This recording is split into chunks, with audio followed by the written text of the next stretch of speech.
중대재해법 통과에 따라 올해부터 산업 현장에서 한 명 이상이 숨지는 등 중대재해가 발생하면 해당 기업이 처벌을 받게 됩니다.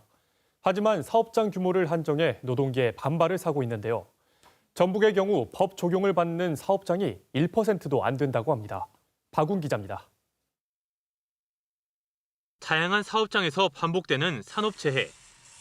부상과 사망 위험에 내몰린 노동자들을 보호하기 위한 중대재해기업처벌법이 발의 200여일 만에 제정됐습니다.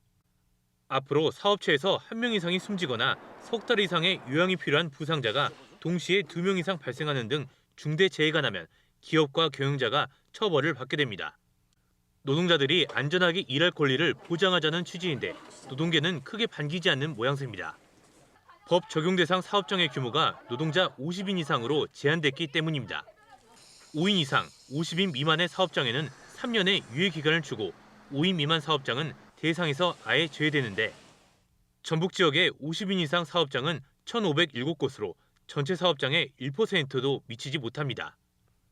반면 5인 미만 사업장은 전체의 82.7%로 대부분을 차지했습니다. 전북 지역의 경우 중대재해법 적용에 사각지대가 된 셈입니다. 전라북도 그 사업체 규모들이 영세하고 그 적용에서 제외되는 곳들이 많을 거여서 여전히 그런 노동자들의 안전, 건강 부분에서는 증진되기 어렵지 않겠나. 시간당 8,720원인 올해 최저임금을 두고도 우려의 목소리가 나오고 있습니다. 지난해보다 1.5% 오르긴 했지만 최근 3년 동안의 평균 인상률인 10%에 크게 못 미치기 때문입니다. 최저임금이 실질 임금과 멀어지고 있다는 우려 속에 올해 노동 환경이 어떤 변화를 맞을지 주목됩니다. KBS 뉴스 박웅입니다.